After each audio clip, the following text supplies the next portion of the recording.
Hey, David, I'm so excited to be able to talk to you today because we've been talking and I've actually put 20 appointments on my calendar in the last 2 days doing something that you and I have talked about. That's amazing, man. I didn't realize you'd had that much success. I know you mentioned you were going to do a Rainmaker campaign. So tell me more about that. What was kind of the hook and how did you do it?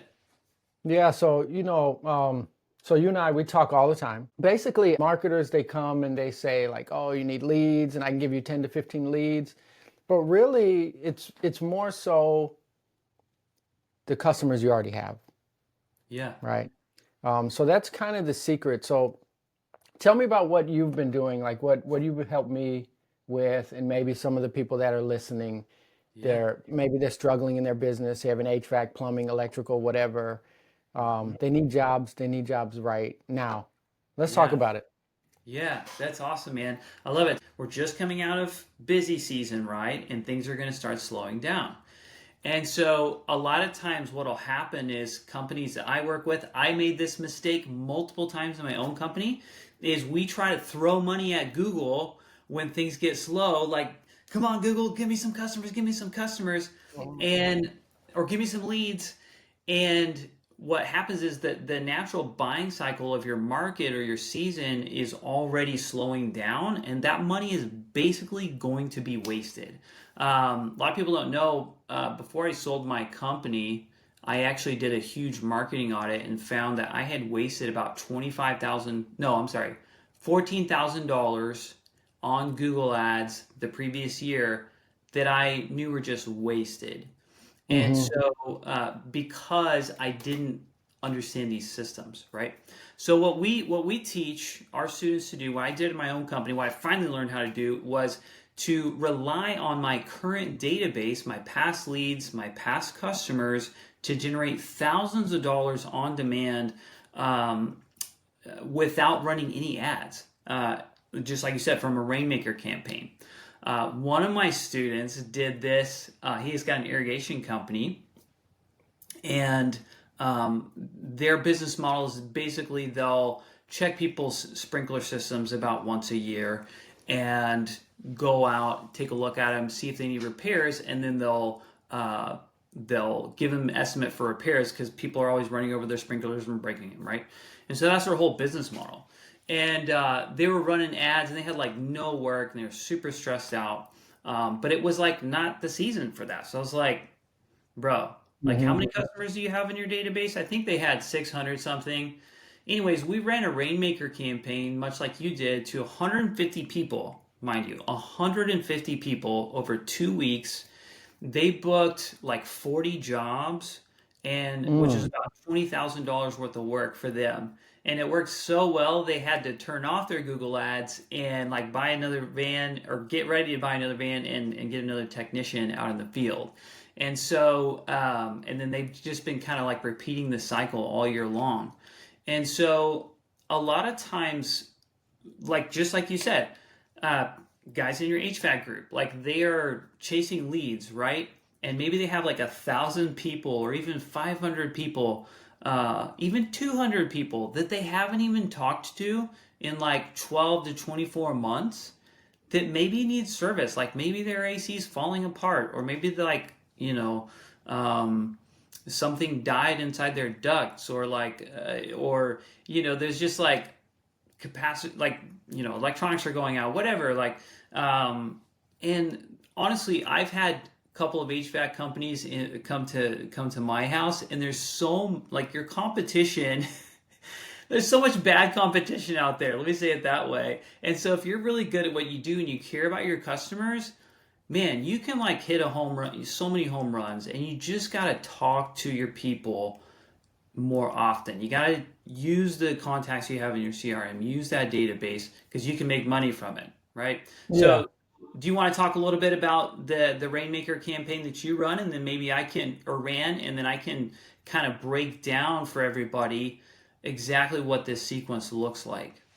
Yeah. So this was the thing that kind of changed it completely changed my view of marketing or putting Mhm. jobs on the calendar because at the end of the day, we have to put the jobs on the calendar. Yep. We can't hope people call us. That's the first mind shift. Okay.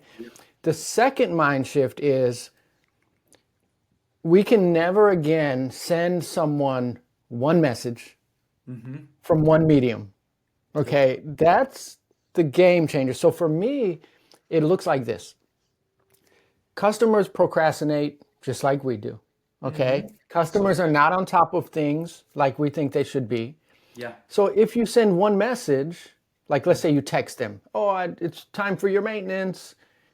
A lot of times people look at it and they say, oh man, I do need to do that. Then their kid runs up to them and then they forgot about it. But if you set up something to send them that message and then have a delay and then send them a message the next day and then have a delay and send them a message the next day. And then even on top of that, when you're sending it in other mediums like an email, a ringless voicemail. So you can never again think, okay, my marketing is I'm going to text my customers. It has to be a campaign written a certain way where all the messages tie together and you build it out from the beginning. So that's what we're talking about for those that are listening, a Rainmaker campaign. And it completely changed it. For me, I put, I think, 15 to 20 jobs on the schedule in 2 days. You said your client did 40. Now, you mentioned 20K. If that was an HVAC company, 40 jobs is not 20K. Right. Exactly. Right, yeah.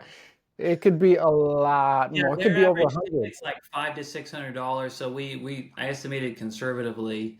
Exactly. But yeah, they're an irrigation company, and that was over 2 weeks. So we ran a Rainmaker to 2 different lists. We started with 50 people, then 100 people, which I recommend doing in small chunks, right? That way you're not blowing through your list, and you can learn what is my list like, and yeah. Yeah. So how it looks like for me is send them a message, a text message, and it'll say, hey, David, can you believe it's been 6 months since we looked at your AC system? Fall is coming and we want to make sure it's good for the winter. Can I schedule an appointment for you? Okay. So I like to end with an open-ended question because I want it to be a conversation. I don't want them to read it and say, oh, that was good. I want them to say yes, or I want them to say no, which is okay. Yep. But what makes it powerful is they get that message, and at the same time, they get a voicemail dropped and says, hey, David, I sent you a text. I don't know if you got it, but I just wanted to let you know it's time to do the maintenance, blah, blah, blah. You can respond via text, or you can call me back. That's fine, whatever works for you. And at the same time, or maybe 10 minutes later, whatever, they get an email. Hey, I sent you a text and a voicemail. I just want to make sure you get this information because we have 3 spots available next week and I want to reach out to you first. So now they're getting multiple touches because you never know which customer doesn't do text. Yeah. You don't know which. And I notice when I do this, a lot of the older people will respond to the voicemail. They'll call back. A lot of the younger people will text back. Yep. Right? And a lot of the people who are busy and they're at work, they'll email back. So if you're in this mode of, I just text my people, you're losing a lot of people. My dad, who's a baby boomer, he will not text you back. Right? So that's the beauty of kind of looking at it this way. And I feel like a lot of people, they say, well, I tried texting. Well, I tried emailing. But have you tried it like this? Yeah. Right? Absolutely. So what are your thoughts on that? Yeah, no, what you said is so good. And people say, I tried billboards, I tried Facebook groups, I tried Google ads. They don't work, but it's working for somebody, so it's always the way that we're doing the thing. It's never the thing, right? It's always the way that we're doing it. There's a few exceptions where I would tell you, run from this type of advertising, but for the most part, it's all about the way that you do it. And I love what you said about always ending a text message or email with a question. Like if you come into my world and start getting my automations and different things, almost every single one of them ends with a question. Why? Because I want to solicit a response.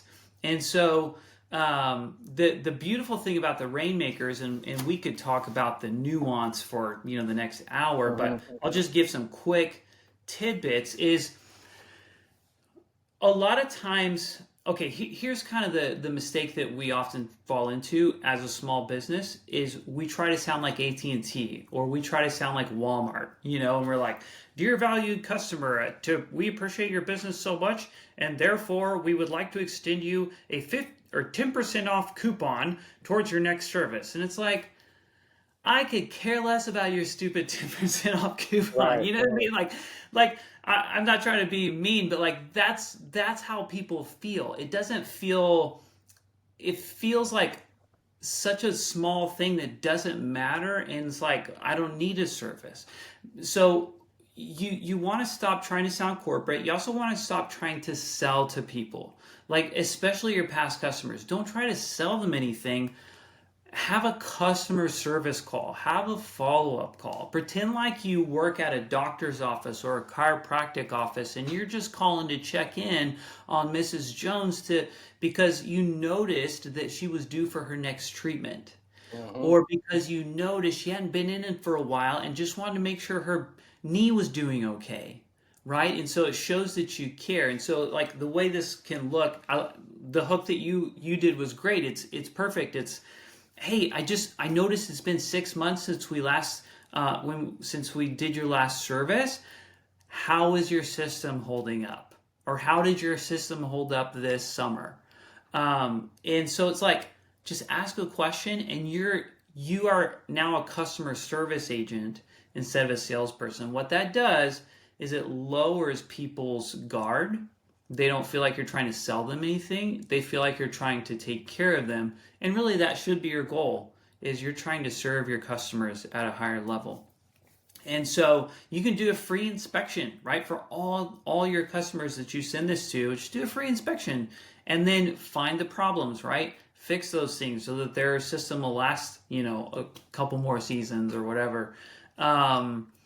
So yeah, it's really simple. And what you said is right on. Like, we never want to send just one email or one text or one voicemail.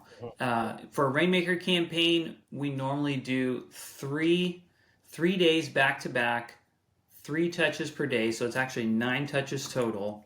So we do email, voicemail drop, and a text message. And it's really great too if you have them all reference each other. So the email might say, hey, I know it's been, hey David, I know it's been 6 months since we were last at your home and serviced your system. Just want to see how things are going. By the way, I'm going to send you a voicemail and text in case that works better for you. And then same thing with the voicemail and text, have them reference the other things. Hey, I just sent you an email. Hey, I just sent you a text. And then on day 2, it's like, hey, just following up on the message I left yesterday. Wanted to make sure you didn't miss it. I did want to let you know too that, like, we're offering a free, maybe it's like I forget what those things are. The things you can attach to your system where it's just like a soft start or whatever.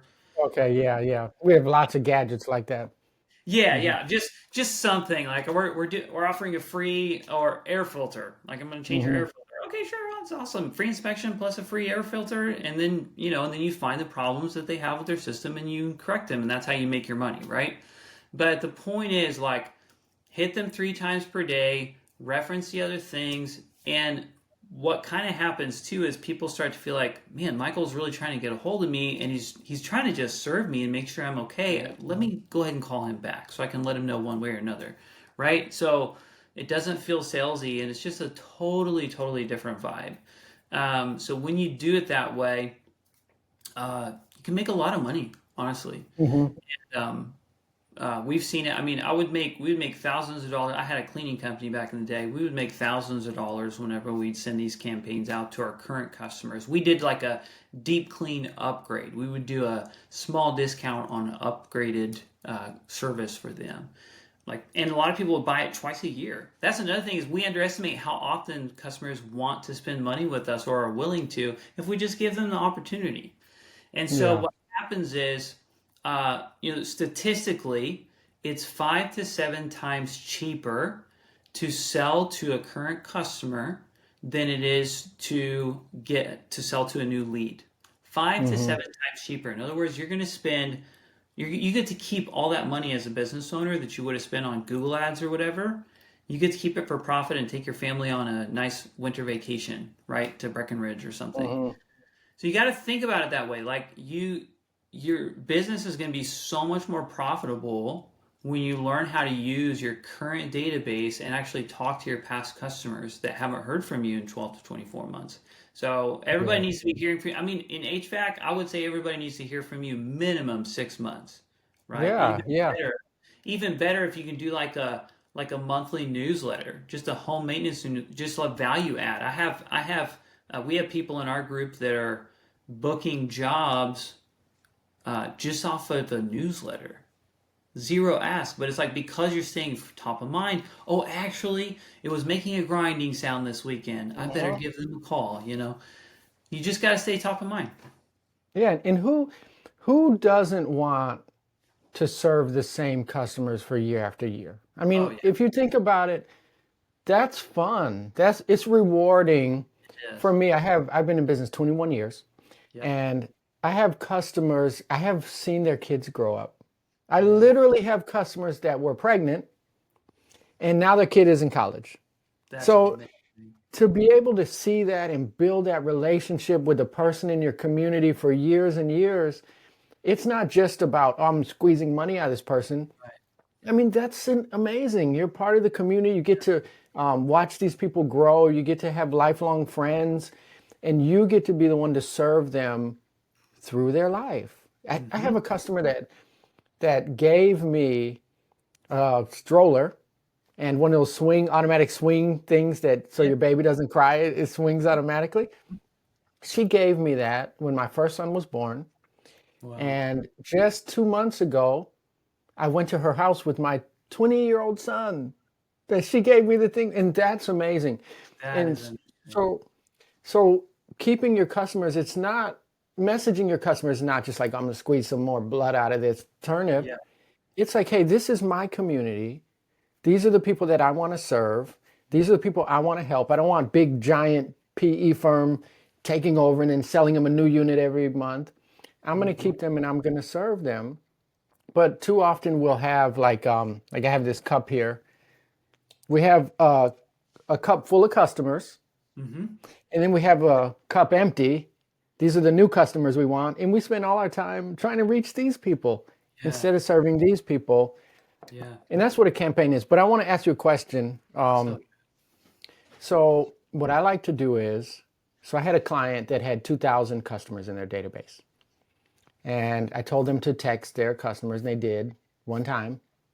They didn't get one response, not one. So I looked at their message, and we changed their message, and they ended up booking a lot of jobs. And this is what I did, and I want to hear your view. Because it took me a long time to dig in to find out what to write. Okay. Right. Because I watched all these podcasts and they said, text your customers, and they never say what to write. So this is my view. Okay. I'm going to get your view. Okay. Number one, introduce myself. If it's a text message or email, whatever, if you are constantly reaching out to people, you don't have to do this as hard, but if you have never reached out to your customers again, ever, this is what you have to do. First, introduce yourself. Hello, this is Michael from X company. Yep. Right? So introduce yourself, establish the relationship. This is Michael from X company. We worked on your unit last year. Okay? Or can you believe it's been 6 months since we last worked? That's why I do that, because I established the relationship. Yep. And then number 3, somewhere in there, what's in it for them? So, for example, did you know maintenance lowers your electric bill and keeps your AC from breaking down? Okay, now they're paying attention. Yeah. Okay. And then number 4, ask an open-ended question so that you start a conversation, because psychologically, we feel uncomfortable when someone asks us a question and we don't respond, right? So, would you like me to schedule an appointment for you? And then number 5, add some sort of urgency or scarcity in there. We have 3 appointments left. I wanted to give you the opportunity to fill it before they fill up. Okay. Yeah. So that's kind of my way of getting attention on that message. And then we do that in the second message and then third message. We don't have to introduce ourselves second and third and fourth time. Yeah. So what are some things that you would say if someone wanted to just start messaging today, they're going to do it themselves? How would you Right. craft their message? Yeah. Everything you said right there was great. And honestly, I would encourage everybody watching this to go back and rewind and like take notes. Like everything Michael's saying is amazing and right on. And so even just with everything you've shared so far, Michael, I think that they would, have a lot to take away where they can, if they just sit down and think through it, they'll be able to put together some good messages. So we're talking specifically about HVAC. So obviously, I think that everything you pointed out is like perfect. The main thing is you want to have a logical justification. That's the wording we like to use. A logical justification that why you're reaching out, besides just, hey, I have a 10% off coupon that nobody cares about. It's hey, did you know that this Friday is National Chips and Salsa Day, or this Friday is, wear your hat to work day, or whatever. Like, there's all kinds of funny holidays, right? National Coffee Day is coming up in October. Everybody loves coffee. So it's like just ways to get people's attention, actually get them to pay attention in the first place is really important. And so the logical justification, what you mentioned about, did you know that regular maintenance can lower your energy bill? That's a logical justification. It's a reason you're just reaching out to let them know that. So you're doing them a favor, right? Instead of, please, sir, can I have some more porridge? Like our friend Josh Latimer likes to say. And so that's really key. That's when you have a good logical justification, it feels more like a customer service call instead of a sales pitch. And that's just so important. And so as you're crafting these text messages or emails, I want you to be thinking about, and I use this analogy a lot because it really, really makes sense and it resonates and people get it, I think. There goes my fireworks. That's amazing. This is going to Hilarious. be a big mind bomb. This is going to blow our minds. Yeah, yeah. But I love the doctor frame. So the doctor frame is like, so I want you to pretend like you're the receptionist at the doctor's office and you're calling just to check in on your patients. You're calling because their last visit was 3 months ago and they had blood work done, but we never, followed up on that. And so it's like, why are you reaching out? I want you to really think about as you're writing these texts and emails, how can I make it feel like I'm just a customer service agent or I'm just checking in? I'm the receptionist at work. Even if you're a one-man show, I'm just checking in on you, see how your system is doing. We're actually offering, free inspections this month only. Would you like me to just come out and take a look at and see how things are doing? I'll do some tune-ups. I got my screwdriver handy. And just serve your people. And another thing is keep it really, really short. We're talking like 2 to 3 sentences. Really short. Yeah. On your emails, on your texts, on your voicemails, super short.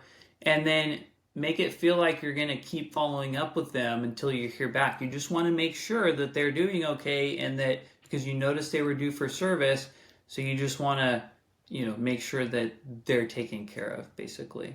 You don't Yeah. even have to do a coupon or a pitch or a deal. You can, but it's even better if you find ways to add value. Like, hey, by the way, this Christmas, if you want us to come out and just make sure your system is ready for winter, we're actually giving away free wreaths to the first 10 people that schedule, whatever that is. So give some value, make it fun, make it interesting. Nobody wants to hear about our 10% off coupons anymore. So Yeah, yeah. I love it. I love it. And the key is number one, Just do it. Okay, start Right. now. Don't just ask, don't just message only when you want to sell something. That's a really good point. Is like if they haven't heard from you in a while, don't start off with this. Like if they haven't heard from you in 12 months, you could say, "Hey, this is David with ABC HVAC company, and we serviced your system last year, and I just wanted to check on how things work." That would be fine, It's right? good. But, Yeah. but don't try, no pitch, no offer. Just like, how are we doing? Yeah. You can also reach out like, hey, this is David from ABC HVAC. We are updating our records, and I wanted to make sure we had your most current information. Would you mind filling out this form for me? Or I noticed we serviced um, your system last year, and we never followed up about how things went. Like, were you happy? Yeah, You know, that's good. you just get the conversation going. The thing that I want people to remember is you are trying to generate conversations. You're not trying to get a transaction. Don't go for the transaction, go for the conversation. Yeah. Because when you have conversations, then there can be a transaction on the back end. Yeah, and software makes it easy. That's the thing is you don't have to text 1,000 people, 2,000 people. You write one text message Mm-hmm. and it gets sent to everyone. Okay, Yep. that's the beauty of the software. That's really where you come in. I have 6,000 customers in my database. Awesome. I don't write 6,000 text messages. I don't call 6,000 people. When I send a text message to all 6,000 at once, or I send a voicemail that says, "Hey, this is Michael," that's true. I am sending it to each person, but I don't necessarily have time to call them one on one. Mhm. So we use software for Yeah. that. And we don't have to worry about a lot of people, they're nervous. Well, I don't want to bother people and I don't want people to unsubscribe. It's okay if someone unsubscribes. Absolutely. You're not losing them as a customer. They're Yeah. just saying, well, I don't necessarily want to text, Yep. right? You're cleaning up that list and then you're keeping a list of people who want Mm. communication. So don't worry about that. I Yeah. used to ruin my day when someone unsubscribed because I thought Right. I screwed up. Till I Yep. learned, hey, a lot of these unsubscribes, they still call me, Yeah. right? So, okay, so tell me, we were talking right before we started recording. Hmm. I actually didn't know that you were doing this, I think this week Hmm. for customers because you had some time. That's why we jumped on. You and I have been trying to jump on forever. You said, Yeah. "Hey, I got some time today," so you jumped on. So with that time, you're taking on, I think, a couple customers for a certain deal. Tell me about that. Yeah. Yeah. So I put together a special deal, and the reason for this is I'm actually gathering some more case studies. We've got some awesome case studies already. I mentioned my one guy that made like 20 grand. We used to make like $3,000 a pop when we would do this. I've had other customers do like 11 grand in a week. But I want to put together some more case studies so people can really see how valuable this is. I'm actually doing 50% off what we would normally charge for this service. If people wanted me to actually write their rainmakers for them. And so what we do, I've quite a bit that we do with this project. So we've got 4 templates that we give to you. One is an account credit, a before and after photos, a couple of other logical justifications that we use a lot. Then I actually write the campaigns for you, and I test your first couple with you so that we get your messaging just right, because it is important to test. Like, nobody has a crystal Mhm. ball. You need to be testing. Even Russell Brunson like tests stuff. Okay. And so we do that with you, and just make sure that you're winning. And at the end of the day, my guarantee with this particular offer is that we double your investment or work with you for free until you do. So it's like, especially in HVAC, dude, this is easy money. I mean, you've seen it, right? And And it does help your customers feel more taken care of. They're going to feel more cared for because you're reaching out to them. So we do four templated campaigns, and then I'll write a custom one for you. And then I also have, as a kind of a bonus, I have a custom GPT that I trained that has 52 logical justifications that will write the campaigns for Wow. you that you can then use in the future. And if you want to come up with your own logical justification, you can. It's got 52 built in, so you get to basically pick off the list, and then it asks you all about your company, the tone that you like to use in your messaging, and I've trained it on this framework. I've told it what to do, what not to do, and it's everything that we just talked about, but it's done for you. So I've got a custom AI that I'll give you where you can just keep printing money throughout the year with this. I love it. I love it. I'm excited about it. So it's worked for me. Like I said, I just did that this week because this is normally the slow time for us. Yeah. So our guys are out there and they're working and they're being employed and getting paychecks and the company's profitable because of this specific thing this month, right? And then next month I'll run something else, right? So it's a constant marketing thing. Yep. So so I will get that link from you Hmm. and drop that in case someone wants to work with you or talk to you about that. It doesn't Yeah. hurt to set up an appointment with David. He'll talk to you um, Absolutely. and explain it. So that was awesome, David. Thanks for joining. Yeah. And I look forward to working with you and communicating with you in the future. And I want to hear all the testimonials from all the Yeah. people that work with you after this. So thanks for joining. Awesome. Thanks for having me. It's been super fun. Awesome.